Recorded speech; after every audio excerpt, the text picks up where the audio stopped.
이어서 이번 주에도 부득이하게 온라인으로 주 예배를 드립니다. 예배를 드리는 각각의 가정이 하나님의 영광이 그리고 예수님의 은혜가 넘치는 복되고 귀한 시간이 되고 장소가 되기를 간절히 축원합니다. 이 시간에 묵도하심으로 2020년 9월 13일 주일에 하나님께 올려드리겠습니다. 다 같이 묵도하시겠습니다.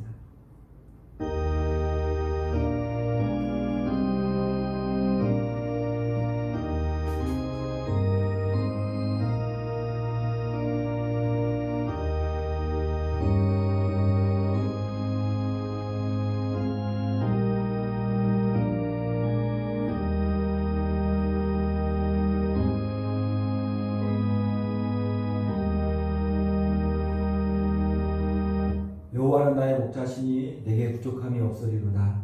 하나님은 영이시니 예배하는 자가 영과 진리로 예배할지니라. 아멘. 사랑의 주님, 2020년 9월 13일 정성을 다하는 마음으로 영과 진리로 각각의 가정에서 온라인으로 주일 예배를 드립니다. 하나님의 영광이 가득한 예배의 초소가 될 수 있도록 축복하여 주시고 예수님의 보혈의 은혜가 가득 넘치는 예배의 시간 되게 도와주시고 성령님의 인도하심에 아멘하며 순종하는 예배자가 될 수 있도록 축복하여 주시옵소서. 우리의 구원자 되신 예수님의 이름으로 기도드립니다. 아멘. 이 시간 다 같이 일어나셔서 아버지 사랑합니다. 아버지 경배합니다. 우리 참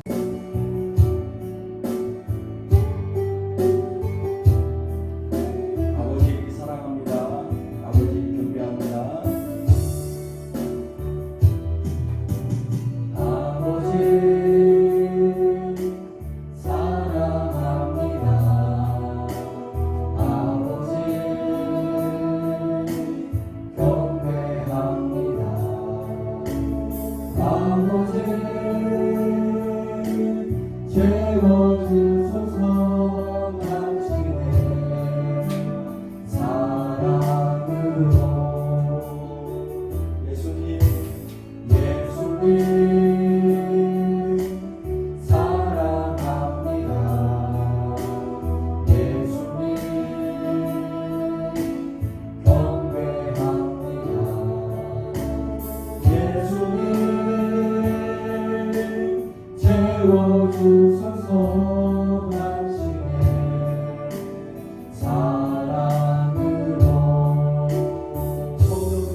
기도하시겠습니다.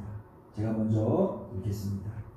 하나님이여 주의 인자를 따라 내게 은혜를 베푸시며 주의 많은 긍휼을 따라 내 죄악을 지워주소서. 나의 죄악을 맑게 씻으시며 나의 죄를 깨끗이 제하소서. 물은 많은 내 죄가를 아오니 내 죄가 항상 내 앞에 있나이다. 내가 주께만 범죄하여 주의 목전에 악을 행하였사오니 주께서 말씀하실 때 의로우시다 하고 주께서 심판하실 때 순전하시다 하니이다. 내가 죄악 중에서 출생하였으며 어머니가 죄 중에서 나를 잉태하였나이다. 우슬초로 나를 정결하게 하소서. 내가 정하리이다. 나의 죄를 씻어주소서. 내가 눈보다 희리이다.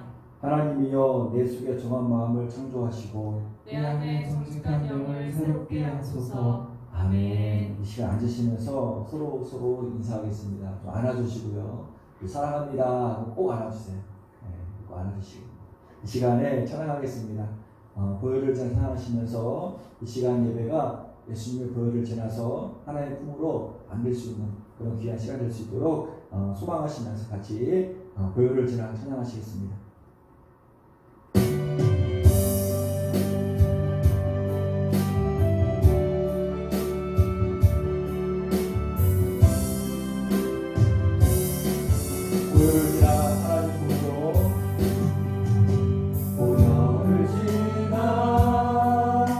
하나님 품으로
영을 새롭게 한번더 고백하겠습니다.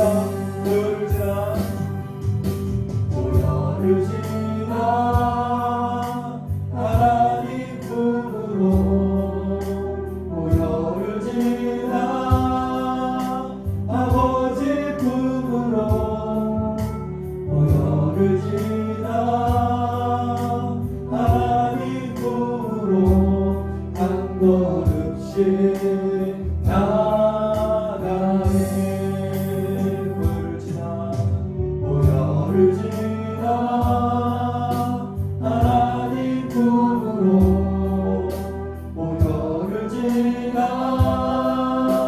아버지 품으로 보혈을 지나 하나님 품으로 한 걸음씩 나가네. 존귀한 주 보혈이 내 영을 새롭게 하시네. 존귀한 주 보혈이 내 영을 새롭게 하네. 아멘. 이 시간에는 손뼉 치시면서 문들아 머리들어라 우리 예배 각각 가정에 하나님의 놀라우신 영광 임할 수 있는 그런 귀한 시간을 소망하시면서 같이 찬양하시겠습니다. 손뼉 치시겠습니다.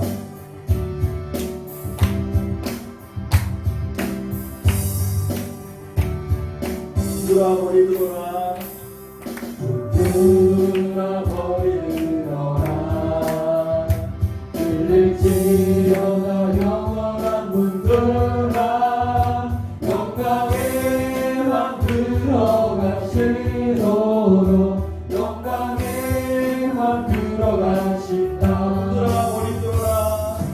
문들아 머리들어라 들릴지어다 영원한 문들아 영광의 왕 들어가시도록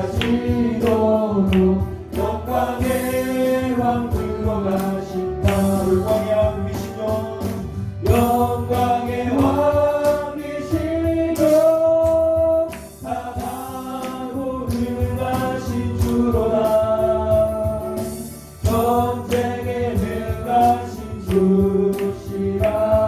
다 찬양 위대하시와 왕께 만세 왕께 만세 왕께 만세. 당신은 영광의 왕이라. 다 찬양 위대하시겠습니다. 문들아 머리들어라 문들아 머리들어라 들릴지어다 영원한 문들아 영광의 왕 들어가시도록 영광의 왕 들어가신다. 문들아 머리들어라 들릴지어다 영원한 문들아 영광의 왕 들어가시도록 영광의 왕 들어가신다. 네. 영광의 왕이시여 강하고 능하신 주로다. 전쟁에 능하신 주시라. 다 찬양 위대하시나. 왕께 만세 왕께 만세 왕께 만세. 당신은 영광의 왕이라. 다 찬양 위대하신 왕.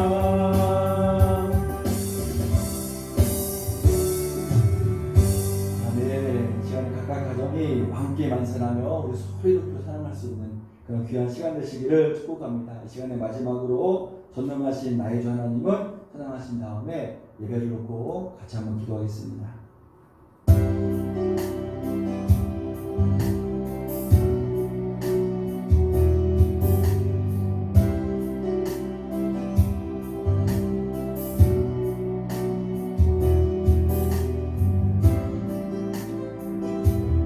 전능하신 나의 주 하나님은 눈치 못하신 일 전혀 없으십니다. 전능하신 나의 주 하나님은 눈치 못하실 일 전혀 없네.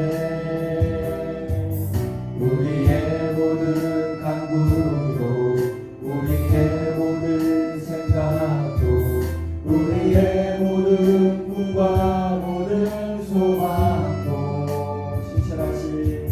신실하신 나의 주 하나님은 우리의 모든 괴로움 바꿀 수 있네. 불가능한 일 행하시고 죽은 자를 일으키시니 그를 이길 자 아무도 없네. 아멘. 주의 말씀을 의지하여 깊은 곳에 금을 던져 오늘 그가 놀라운 일을 이루시는 것 보라. 주의 말씀 의지하여 믿음으로 금을 던져 믿는 자에게 늦지 못하고 고백하겠습니다. 전능하신 나의 주 하나님은 전능하신 나의 주 하나님은 능치 못하실 일 전혀 없네. 우리의 모든 간구도 우리의 모든 생각도 우리의 모든 꿈과 모든 소망도 신실하신 나의 주 하나님은 우리의 모든 괴로움 바꿀 수 있네. 불가능한 일 행하시고 죽은 자를 일으키시니 그를 이길 자 아무도 없네. 아멘. 주의 말씀 의지하여 깊은 곳에 금을 던져 오늘 그가 놀라운 일을 이루시는 것 보라. 주의 말씀 의지하여 믿음으로 금을 던져 믿는 자에게 능치 못하고 예배를 기도하겠습니다. 하나님 감사드립니다. 아버지 하나님 그들을 사랑해 주셔서 온전한 믿음으로 감사하고 예배드리게 주심을 아버지 감사드립니다. 아버지 오늘도 예배드릴 때 가까이 가정에서 온라인으로 예배를 드립니다. 하나님 도와주셔서 붙들어 주셔서 온라인 예배를 드리는 가까이 가정이 하나님의 충만하신가 하나님 응거를 주시도록 붙들어 주시고 인도하여 주시옵소서. 예배를 통하여서 주님께 드려지는 모든 고백들이 하나님께 들어지게 도와주시고 하나님 치유하시고 함께 하시는 경험할 수 있는 그런 복된 시간을 주시도록 도와주시고 인도하여 주시옵소서. 온 나라가 아버지의 어려운 가운데 있습니다. 아버지 하나님 지혜를 주시고 큰 믿음으로 지금의 어려움과 위기를 잘 넘나올 수 있도록 축복하여 주시고 그래도 한 사람에게 그대로 보여주시고 믿음하게 도와주셔서 예배를 통하여 새로운 경험하고 예배를 통해 하나님께 사랑 고백할 수 있는 아버지 하나님 그런 시간 될 수 있도록 하나님 붙들어 주시고 인도하여 주시옵소서.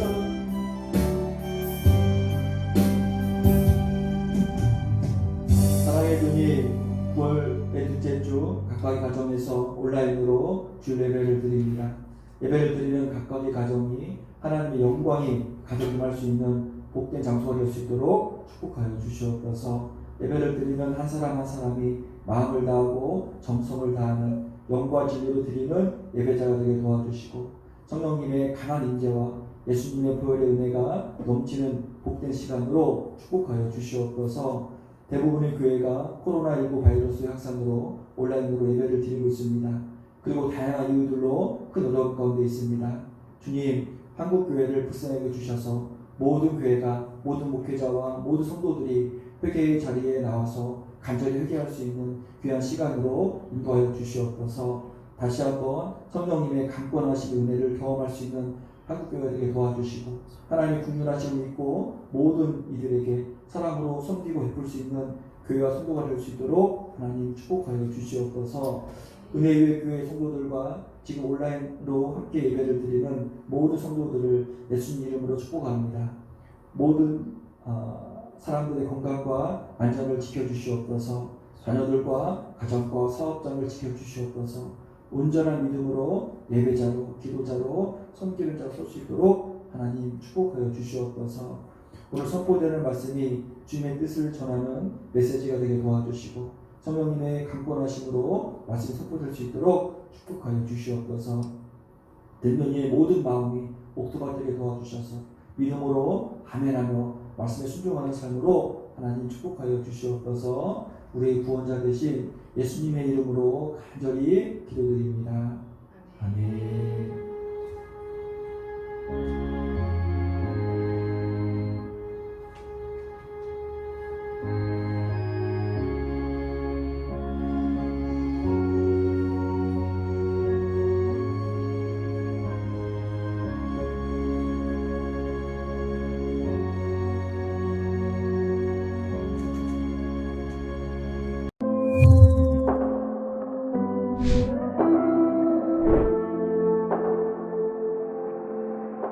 The irony, 십자가의 아이러니를 기억하자.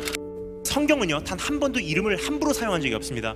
저 어렸을 때 한 가지 의아해했습니다. 천지를 지으신 여호와 하나님께서요 이름 그까짓 거 단어에 굉장히 연연하세요. 아브라함, 내가 정말 너를 사용하기를 원한다. 이름 바꿔 아브라함이라 그래.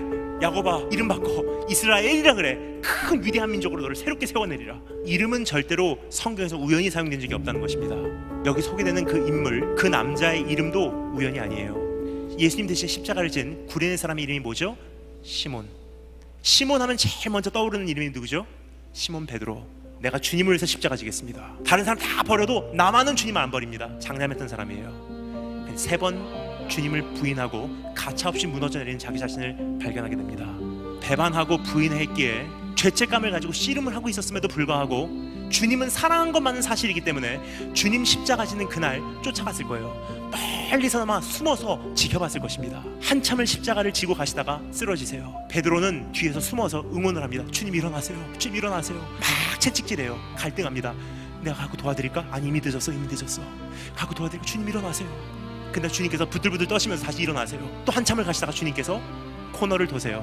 그럼 막 쫓아가서 코너에 숨어서 봅니다. 근데 이번에 쓰러지셨는데요 못 일어나는 거예요. 막 채찍질하는데 일어나시지를 못하는 거예요. 가슴을 치며 어떻게 할까 하고 있는 사이에 로마 군병 한 사람이 구레네 사람 시몬을 데리고 옵니다. 네가 대신 십자가죠. 베드로가 목격한 내용이에요. 이방인 같은데 무슨 영문도 모르면서 대신 십자가를 지고요 예수님을 한쪽 어깨에 엎습니다. 그리고 예수님께 뭐라고 소근소근 이야기를 하고 있어요. 그리고 예수님과 함께 십자가를 지고 그 언덕을 올라가는 모습을요 멀리서 베드로가 목격을 하게 돼요. 어떠한 심정이었는지 상상해 가십니까? 가슴 찢고 싶었을 거예요. 저거 내가 지기로 돼 있는 십자가인데. 십자가의 아이러니예요. 하나님 인격적인 분이시고 좋으신 분이시기에 원래 지기로 예정된 사람이 그 십자가를 지지 않으면요 힘드니? 괜찮아. 질 사람 많아. 옮겨가세요. 다른 사람이 나 대신 내가 원래 져야 되는 십자가를 지고 있는 현장을 언젠가 나는 목격하게 돼요. 하지만 그때는 이미 늦었어요. 십자가는 면류관이기 때문에 옮겨가게 돼 있다는 거예요. 다윗 왕과 우리아 장군 기억하십니까? 다윗 장군이었을 때 어떠한 장군인지 기억하십니까? 최고의 장군, 서민적인 장군, 부하들을 아끼는 장군. 근데 어느 날 왕이 됐어요. 평탄해지니까 다른 사람들 다 전쟁터로 내보내고요 밧세바를 보고 간음죄를 저지르게 되죠. 그 여자가 잉태를 하게 됩니다. 정치를 하기 위해서는 이 죄를 덮어야 돼요. 그 아내의 진짜 남편 우리아 장군을 전쟁터에서 불러들여요. 몇 마디 나누고 집으로 돌려보냅니다. 혹시나 자기 죄가 덮여질까 해서. 근데 우리아 장군이 어떻게 하죠? 집에 안 가요. 너 왜 집에 안 가니? 왜 아내의 품으로 돌아가지 않으니? 우리아 장군이 뭐라 그러죠? 우리의 부하들이 지금 다 전쟁터에서 자고 있는데 어찌 나만 내 아내의 품으로 돌아가겠습니까? 빨리 돌려보내주세요. 나 가갖고 주님의 나라를 위해서 싸워야 되겠습니다. 뭐죠? 다윗의 거울이에요. 다윗 안에는 이미 상실되기 시작한 그 모습을 하나님께서 마지막으로 보여준 거예요. 이게 원래 네 모습이었었어. 회개하고 돌아와. 더 늦기 전에. 그 다윗은 어떻게 하죠? 쟤 죽여버려. 살인죄를 범하게 돼요. 여러분, 똑같은 일들이 지금도 우리 삶 속에 재현되고 있다는 거예요. 하나님께서 우리 삶 속에 수많은 거울을 주셨어요. 이게 원래 네 모습이었었어. 돌아와라. 십자가가 옮겨져 가고 있어요. 사실 이것이 제 기도 제목이기도 합니다. 지금까지는 십자가가 지나가기만을 기다렸어요. 문제가 해결되기만을 기다렸습니다. 그런데요, 십자가의 비밀을 깨닫고 나니까 기도 제목이 바뀌기 시작했어요. 하나님께서 정하신 그 기일이 다 끝나기까지, 주님께서 정해놓으신 눈물의 분량이 다 흘려지기까지 십자가 옮겨가지 마세요. 십자가를 통해서 예수님 만날 수 있다면요, 더 십자가 머물게 하시고, 십자가를 통해서 주님 사랑할 수 있다면 십자가 떠나지 말게 해주세요라는 것이 기도 제목이에요. 십자가 빼앗기지 않도록 달개지고 하나님 나라를 침노하시는 우리 한 분 한 분 되실 주님을 축원합니다.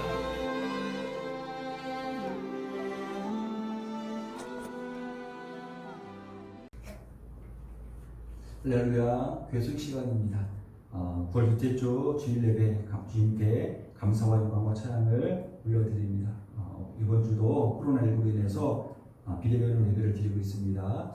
비대면 온라인 예배는 이번 주까지 드리고요. 다음 주 20일부터는 현장 예배로 드립니다. 그래서 한 주간도 확진자가 더 이상 나오지 않도록 기도해 주셔서 다음 주에는 꼭 현장 예배를 잘 드릴 수 있도록 준비해 주시길 부탁드리겠습니다. 새벽 기도회는 유튜브로 계속 예배 드리고 있습니다.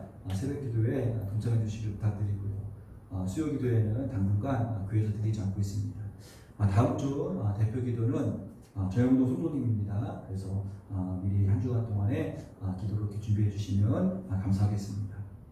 다음 주 성도 통독법회는 다니엘서부터 시작해서 아모스까지 가는데 한 주간 하루하루 말씀 가운데 거하시기를 부탁드리겠습니다. 이번 한 주 암송 말씀 다 같이 읽어봤으면 좋겠습니다. 다 같이 한 절씩 같이 읽어보겠습니다. 로마서 8장 24절 25절 말씀입니다. 같이 읽겠습니다. 우리가 소망으로 구원을 얻었으니 보이는 소망이 소망이 아니니 보는 것을 누가 바라리요. 만일 우리가 보지 못하는 것을 바라면 참음으로 기다릴지니라. 아멘. 한 주간도 주님 말씀 가운데 거하시는 복된 시간 되시기를 축복드리겠습니다. 이 시간에 찬송 50장 찬송하시면서 준비된 예물 하나님께 올려드리겠습니다.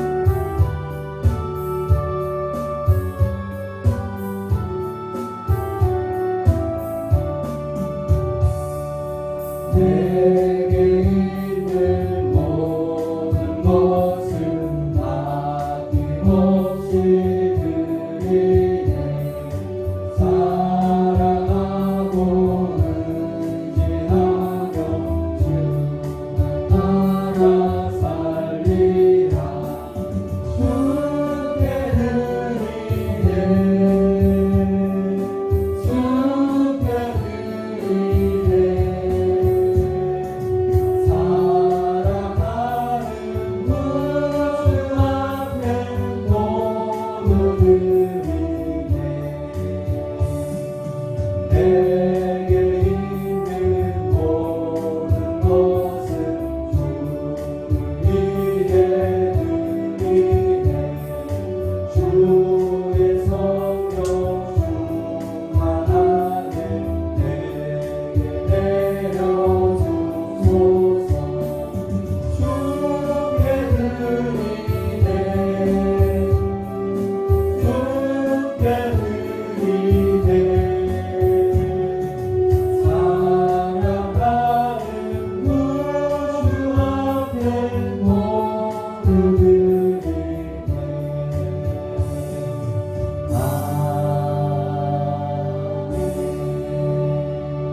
사랑해 주님 감사드립니다. 오늘도 우리의 마음을 모아서 정성을 모아서 하나님께 예물을 올려드립니다. 하나님 귀한 예물 축복해 주셔서 하나님 나라를 위해서 그의 사용될 수 있도록 축복하여 주시옵소서. 예물을 드린 손길마다 가정마다 사업장마다 하나님 복의 복으로 붙들어 주셔서 하나님의 이름이 자랑되어지는 귀한 삶되게 도와주시고 안전을 지켜주시고 건강을 지켜주셔서 하나님 이름으로 하루하루가 늘 복된 삶 될 수 있도록 하나님 축복하여 주시옵소서. 하나님께 감사드리며 사랑이 많으신 예수님의 이름으로 기도드립니다. 아멘. 말씀 보겠습니다. 말씀은 사도행전 9장 32절부터 3절까지 보겠습니다. 지난주와 같은 본문인데요. 같이 한 절씩 교독하시고 마지막 절만 함께 보겠습니다. 사도행전 9장 32절부터 43절까지입니다. 제가 오늘 32절 읽겠습니다. 그때 베드로가 사방으로 두루 다니다가 루다에 사는 성도들에게도 내려갔더니 거기서 애니아라는 사람을 만나매 그는 죽은 병으로 침상 위에 누운 지 8해라. 베드로가 이르되 엘리야야 예수 그리스도께서 너를 낫게 하시니 일어나 내 자리를 정돈하라 한데 곧 일어나니 루다와 사로에 사는 사람들이 다 그를 보고 주께로 돌아오니라. 요바에 다비다라는 여제자가 있으니 그 이름을 번역하면 도르가라. 선행과 구제하는 일이 심히 많더니 그때 병들어 죽음에 시체를 씻어 다락에 누이니라. 루다가 요바에서 가까운지라 제자들이 베드로가 거기 있음을 듣고 두 사람을 보내어 지체 말고 와달라고 간청하여 베드로가 일어나 그들과 함께 가서 이르매 그들이 데리고 다락방에 올라가니 모든 가부가 베드로 곁에 서서 울며 도르가가 그들과 함께 있을 때에 지은 속옷과 겉옷을 다 내입고 베드로가 사람을 다 내보내고 무릎을 꿇고 기도하고 돌이켜 시체를 향하여 이르되 다비다 일어나라 하니 그가 눈을 떠 베드로를 보고 일어나 앉은지라. 베드로가 손을 내밀어 일으키고 성도들과 가부들을 불러들여 그가 살아난 것을 보이니 온 요파 사람이 알고 많은 사람이 주를 믿더라. 베드로가 요파에 여러 날 씻어 시몬이라는 무두장의 집에서 머무니라. 아멘. 우리 기도하고 말씀 전하겠습니다. 잠시 기도하겠습니다. 사랑의 주님, 참으로 감사드립니다. 오늘도 주님 말씀을 들고 주님단에 서게 해주심을 감사드립니다. 주님 도와주셔서 성령님의 강권하심으로 말씀이 선포되게 도와주시고 부족한 종의 모습은 다 가려워주시고 온전히 주님만이 드러날 수 있는 복된 시간으로 축복의 장소로 인도하여 주시옵소서. 하나님께 감사드리며 우리 구원자 되신 예수님의 이름으로 기도드립니다. 아멘. 아멘. 우리 같이 제목 읽어보겠습니다. 오늘 제목 읽어보겠습니다. 그래도 계속 노를 저어야 합니다. 그래도 계속 노를 저어야 합니다. 지난주에 이어서 두 번째 시간입니다. 지난주에는 코로나19 시대를 어떻게 이해하고 어떻게 대처를 해야 하는지 청파교회 김기성 목사님 인터뷰 시청을 했습니다. 지금의 코로나19 시대를 성경적인 시각으로 이해를 하고 또 믿음으로 잘 대처할 수 있는 삶이 되시길 바랍니다. 뉴스를 보고 어떤 인터넷 매체를 보면은 점점점 더 헷갈리고 미래가 불투명해 보이지만 우리가 그럼에도 불구하고 성경적인 시각으로 지금의 상황을 잘 판단하고 믿음으로 잘 대처할 수 있는 그런 일상이 되시기를 간절히 축원드리겠습니다. 환경적으로나 정신적으로 혼란스럽고 어려운 시대에 살고 있습니다. 이럴 때 이렇게 마음에 새겨지는 말씀이 있는데 같이 한번 읽어봤으면 좋겠습니다. 마태복음 10장 16절입니다. 같이 한번 읽어보겠습니다.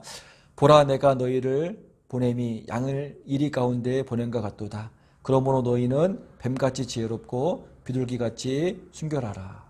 예수님께서 제 아들을 세상 가운데 보내시는데 양을 이리 가운데로 보내는 것처럼 그렇게 불안하다는 것입니다. 그래서 예수님이 말씀하십니다. 너희들은 뱀같이 지혜롭고 비둘기같이 순결하라.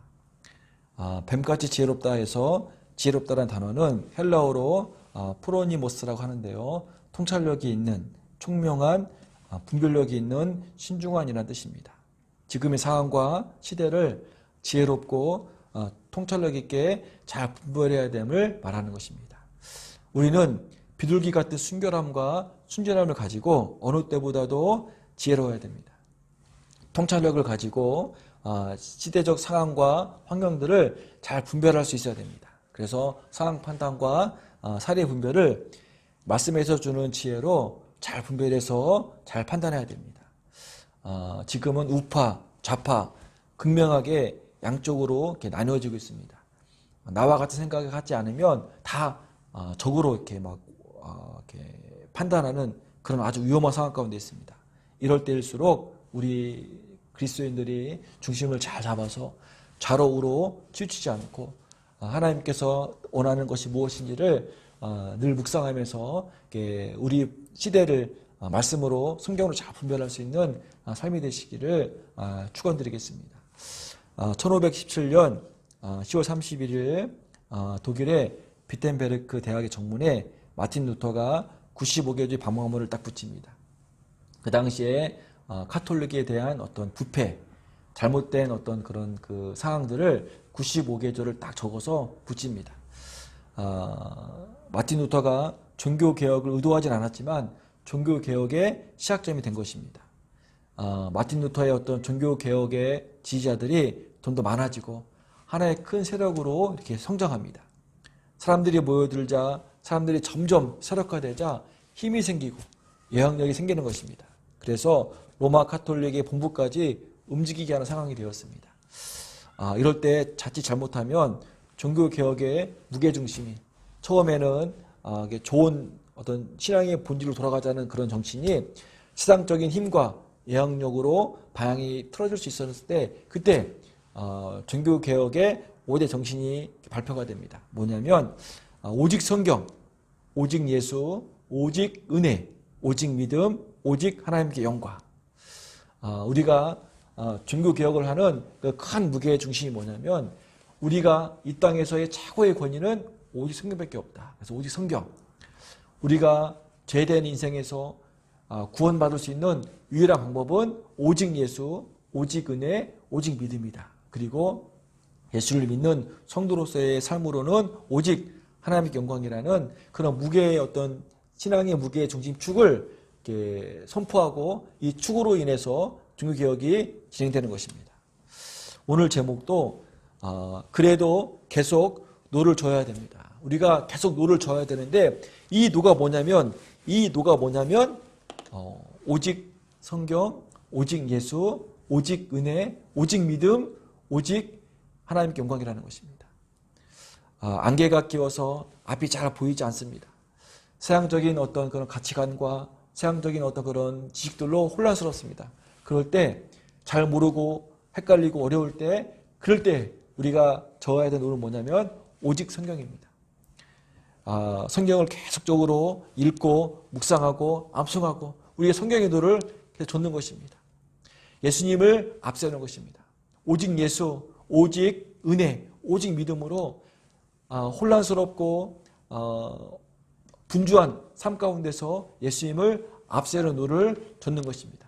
내 삶의 목적이 뭐냐면 오직 하나님께 영광이 되는 것입니다. 내가 먹고 마시고 하는 모든 행동의 결과의 궁극적인 목적이 뭐냐면 하나님의 영광이다. 이것이 뭐냐면 내가 그래도 계속 노를 져야 되는데 그 노가 뭐냐면 오늘 말씀드린 거 있잖아요. 오직 성경으로 노를 젓고 오직 예수, 오직 은혜, 오직 믿음 그리고 오직 하나님의 영광으로 노를 열심히 저을 수 있는 그런 귀한 삶 되시기를 간절히 축원드리겠습니다. 뱀같이 지혜로워라. 우리가 이런 무게중심, 신앙의 무게중심, 종교개혁의 5가지의 무게중심을 우리가 잘 가지고 있어서 헷갈리고 어려운 시대 가운데 하나님 주시는 지혜로 잘 분별해서 좌우로 치우치지 않고 하나님께서 말씀하시는 그곳에 설 수 있는 그런 귀한 삶 되시기를 간절히 축원드립니다. 아멘. 오늘 본문에서 특별히 루다에서 행한 베드로의 행적을 통해서 베드로는 어떻게 계속 노를 저었는지를 살펴보겠습니다. 첫 번째로 베드로는 자기 사역의 지형을 넓히는 노를 졌습니다. 한번 말씀 볼까요? 32절입니다. 같이 읽어보겠습니다. 32절. 그때 베드로가 사방으로 두루 다니다가 루다에 사는 성도들에게도 내려갔더니 그때라는 건 어떤 때냐면 교회 내부적으로는요 뜨거움이 있고 성령님의 역사가 강하게 일어나고 아주 부흥이 일어나는 그런 때를 말합니다. 교회가요 막 뜨거움이 있습니다. 성령님의 역사가 일어나고 그래서 막 교회가 막 부흥됩니다. 교회가 점점 사람들이 모여집니다. 그때가 아니면 이때고요. 교회 외부적으로는 어느 때냐면 핍박이 점점 심해집니다. 스데반의 순교로 인해서 또 사울의 회심을 통해서 이제 본격적으로 노골적으로 교회를 핍박합니다. 더 핍박이 강도가 심해집니다. 이럴 때 예루살렘에 있던 많은 성도들은 흩어집니다. 너무 핍박이 심하니까 가만히 있으면 잡혀서 끌려가서 순교를 당하든 감옥에 갇히든 어려움이 있으니까 믿음을 가지고 흩어지게 되는 것입니다. 그랬을 때 제자들은 그래도 예수님의 제자들은 예루살렘 교회를 지킵니다. 그리고 특별히 베드로는요 제자들 가운데도 수제자잖아요. 그래서 베드로만큼은 예루살렘을 떠나지 않으려고 노력을 합니다. 그런데 오늘 본 말씀 보니까요 그때 베드로가 사방으로 두루 다니다가 베드로가 결단합니다. 내가 예루살렘만 있는 것이 하나님 뜻이 아님을 점점 알게 된다는 것입니다. 하나님의 예수님의 복음의 지향성을 베드로가 조금씩 깨닫는 것입니다. 그래서 베드로는 예루살렘에 있는 것을 내려놓고 이제 사방을 두루 다니다가 예루살렘 밖에 있는 성도들의 어려움과 핍박과 어려움들을 보살피기 위해서 베드로가 예루살렘을 내려와서 이제 사방을 두루 다니다가 루다라는 곳에 가게 된다는 것입니다. 처음에는 베드로가 스스로 루다에 갔지만 그 후에 베드로의 움직임은 자기 자의가 아니고 타의로 움직입니다.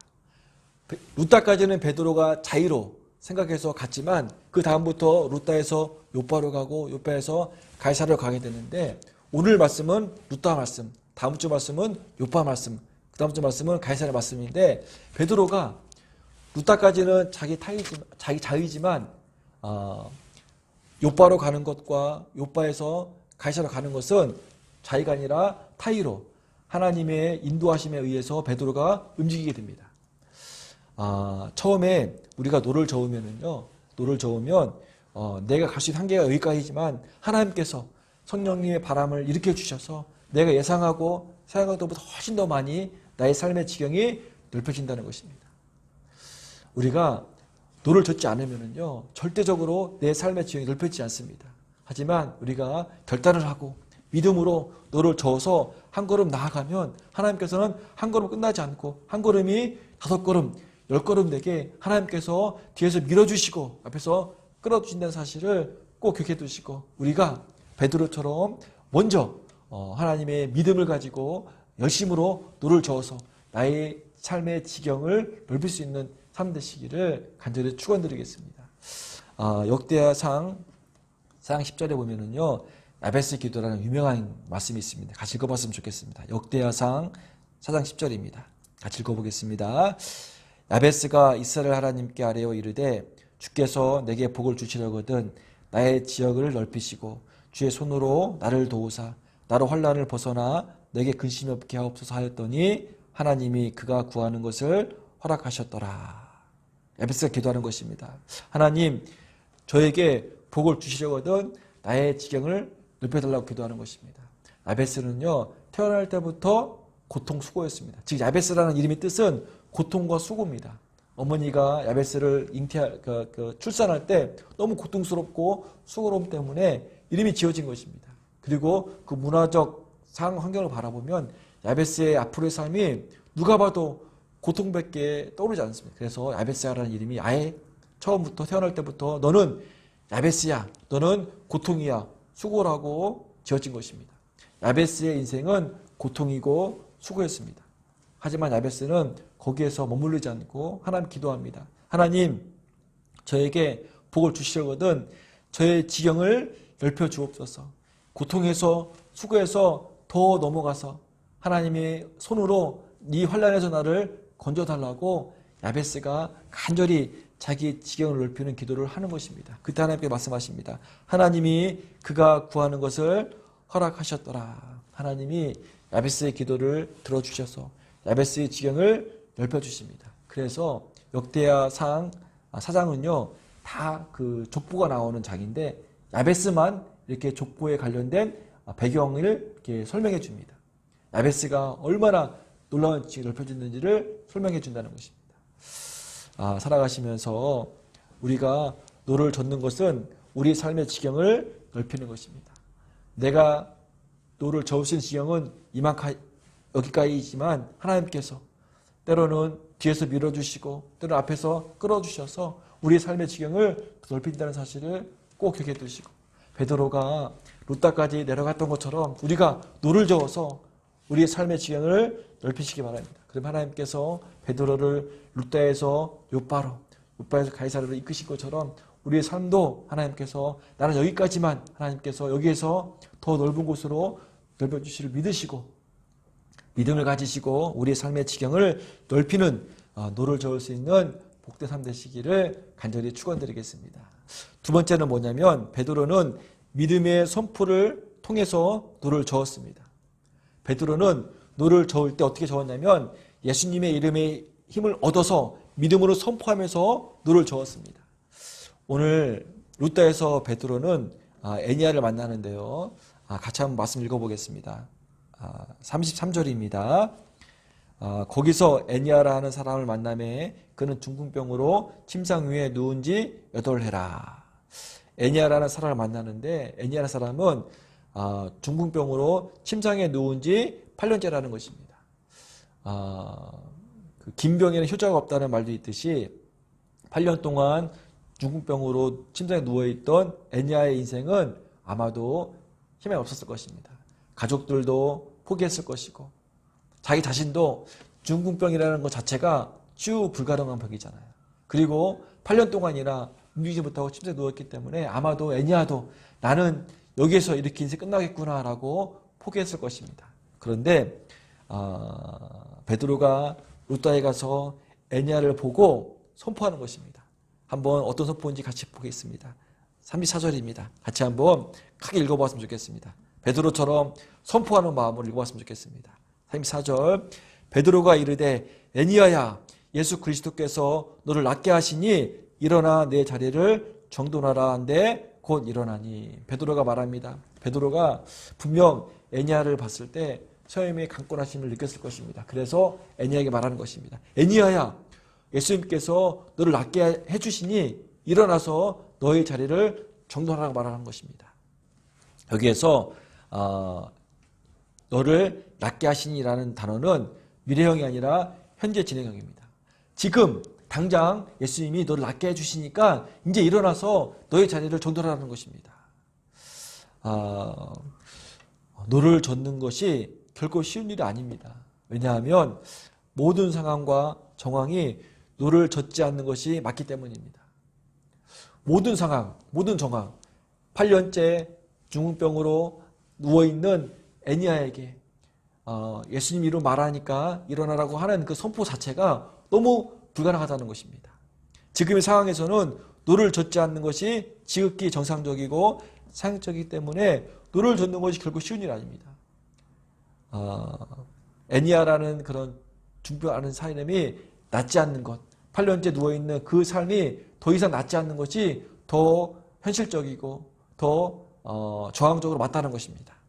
하지만 그럼에도 불구하고 노를 저어야 될 이유가 있다는 것입니다. 그게 뭐냐면 예수님에 대한 믿음입니다.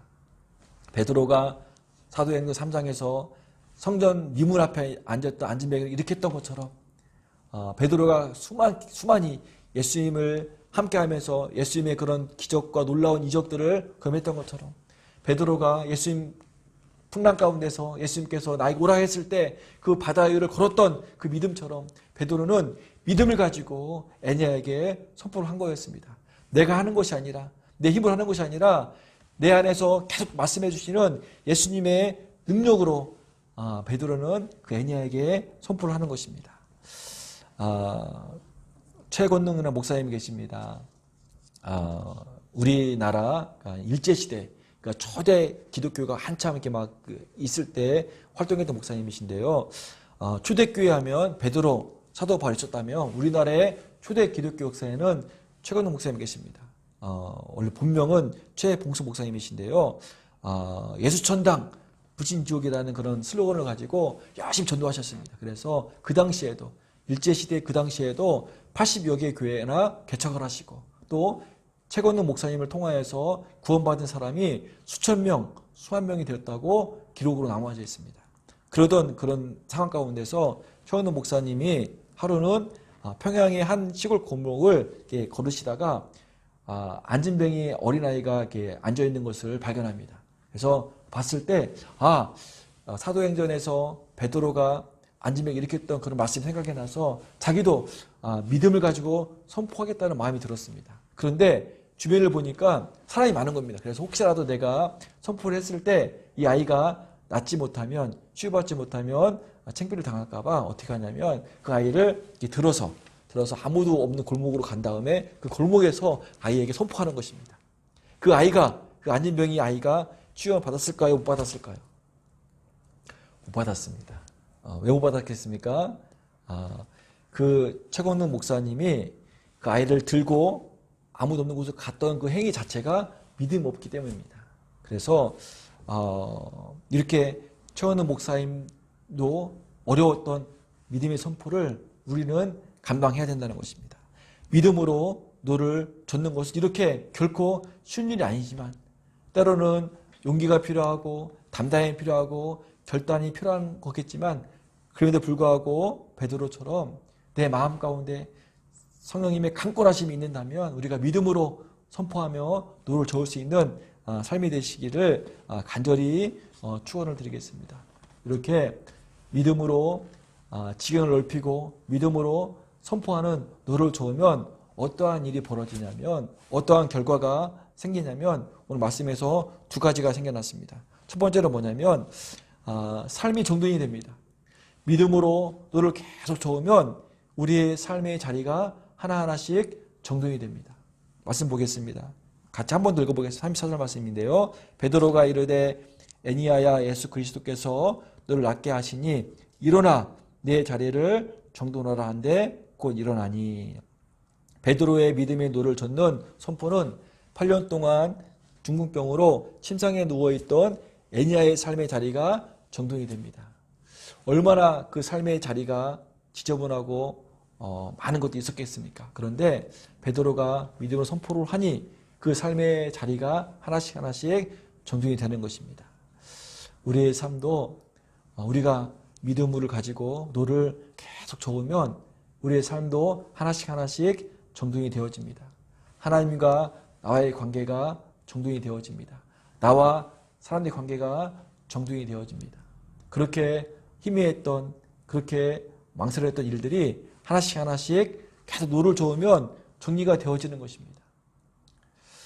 살아가시면서 우리의 삶이 너무 복잡하고 너무 혼란스럽고 그래서 근심이 많고 염려와 걱정이 많다면 우리가 믿음의 노를 젓지 않는 것입니다. 우리가 믿음의 노를 계속 저으면 하나님께서 복잡하고 혼란스럽고 그렇게 근심 많던 염려가 많았던 그런 마음들을 아주 단순하고 심플하게 정리시켜 주십니다. 그래서 우리 삶이 믿음으로 하나씩 정돈되어지는 그런 귀한 삶 되시기를 간절히 축원드리겠습니다.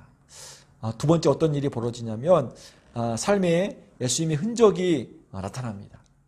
내가 열심히 믿음으로 너를 저으면 내 삶의 바운더리에 내 삶을 통하여서 예수님의 흔적이 보여지기 시작합니다. 그래서 그 흔적을 보고 많은 사람들이 예수님께로 다시 찾아온다는 것입니다. 읽어보겠습니다. 오늘 되게 중요한 말씀인데요. 9장 35절 말씀입니다. 같이 읽어보겠습니다. 루다와 사론에 사는 사람들이 다 그를 보고 주께로 돌아오니냐. 다 그를 보고 주께로 돌아오니라.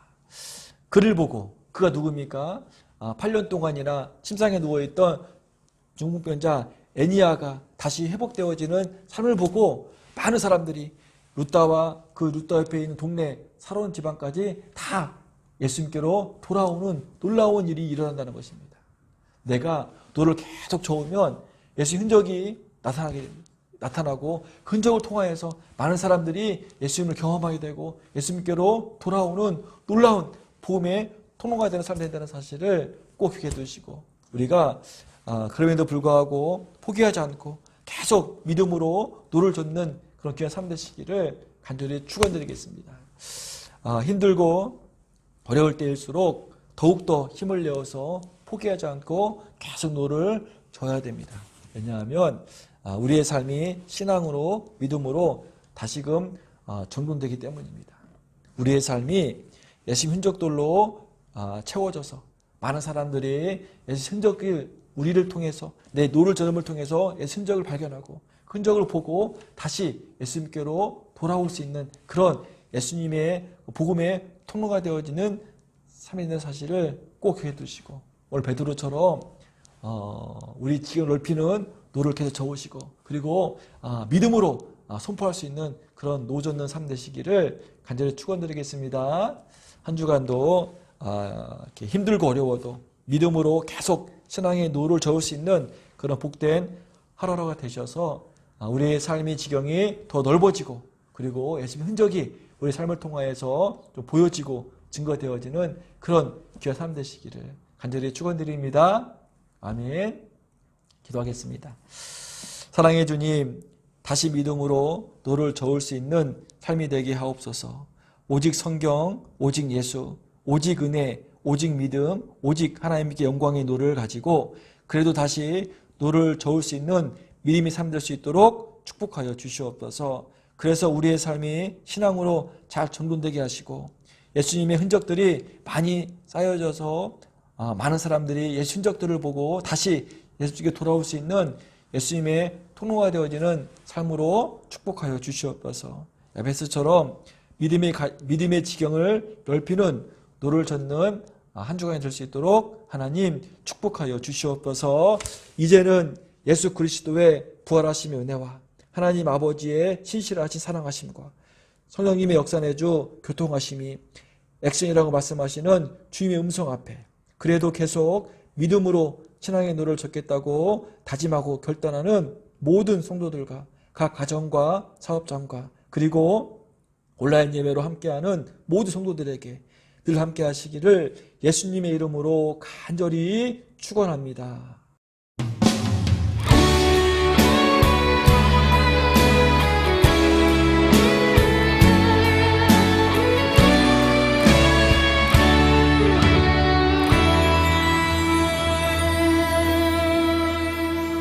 전능하신 나의 주 하나님은 능치 못하실 일 전혀 없네. 우리의 모든 간구도 우리의 모든 생각도 우리의 모든 꿈과 모든 소망도 신실하신 나의 주 하나님 우리의 모든 괴로움 바꿀 수 있네. 불가능한 일 행하시고 죽은 자를 일으키시니 그를 이길 자 아무도 없네. 주의 말씀 의지하여 깊은 곳에 금을 던져 오늘 그가 놀라운 일을 이루시는 것 보라. 주의 말씀 의지하여 믿음으로 금을 던져 믿는 자에게 능치 못함 없네.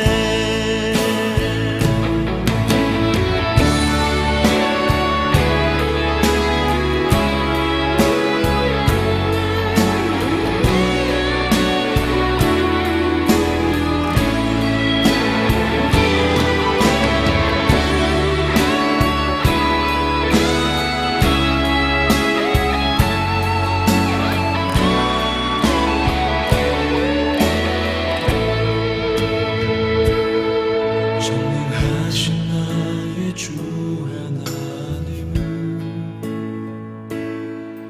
능치 못하실 일 전혀 없네. 우리의 모든 간구도 우리의 모든 생각도 우리의 모든 꿈과 모든 소망도 신실하신 나의 주 하나님은 우리의 모든 괴로움 바꿀 수 있네. 불가능한 일 행하시고 죽은 자를 일으키시니 그를 이길 자 아무도